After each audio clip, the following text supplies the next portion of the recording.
Madame et Messieurs, l'organisation de cet atelier de restitution et de partage montre que le mécanisme de contrôle de la pollution sur nos côtes est en train de se mettre en place. Dans ce contexte de changement climatique et de littoralisation des activités économiques, le suivi au quotidien de l'évolution de la pollution s'impose comme une nécessité pour prévenir les risques et protéger les populations et l'environnement marin et côtier contre les conséquences négatives des divers types de pollution. Cette étude s'inscrit dans cette dynamique et répond aux besoins de doter le Sénégal des moyens nécessaires pour gérer durablement l'environnement marin et côtier et jeter les bases d'une meilleure coopération en matière de gestion intégrée du littoral. Le projet Avatox a vu le jour sous les privés, sans oublier la coopération internationale, représentée par M. le conseiller auprès de la. Oui, bonjour et merci de m'inviter.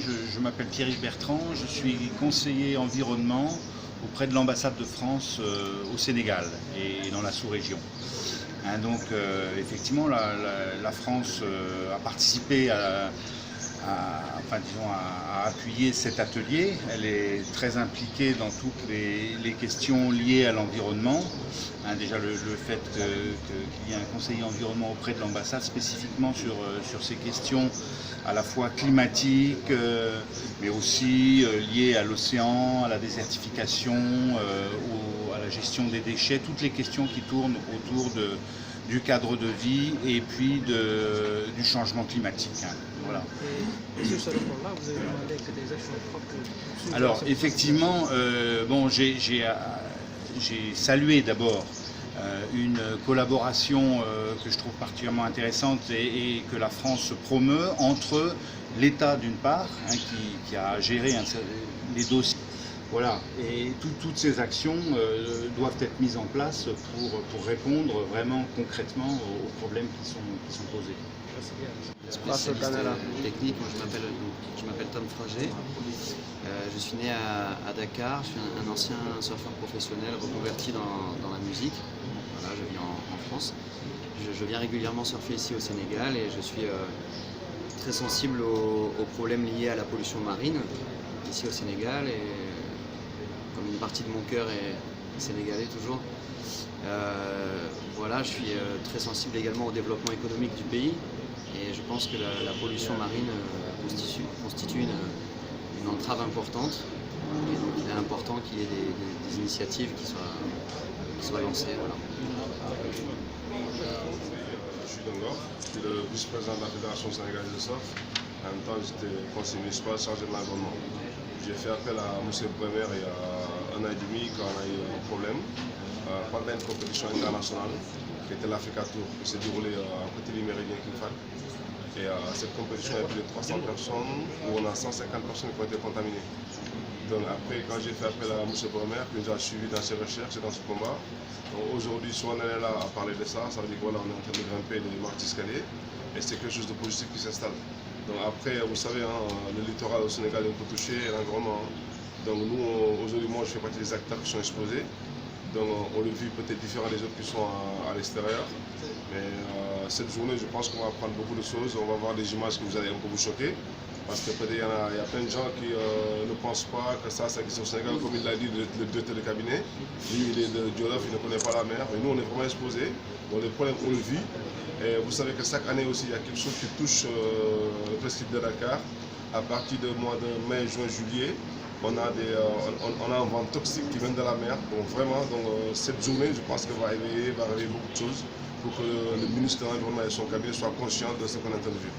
Merci. Je suis responsable d'une campagne océan de Greenpeace.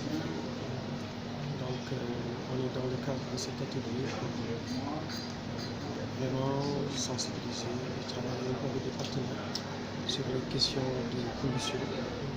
Donc vous n'êtes pas sans ignorer que notre presqu'île est à un niveau de pollution très élevé. Parce que la plupart des eaux, en tout cas, qui sont issues de nos maisons et des entreprises, etc., ne sont pas traitées. Et ça a un impact vraiment négatif sur les écosystèmes côtiers, sur l'environnement marin directement et plus tard impacter sur nous. Bien sûr, à cela, il faut ajouter les pollutions plastiques.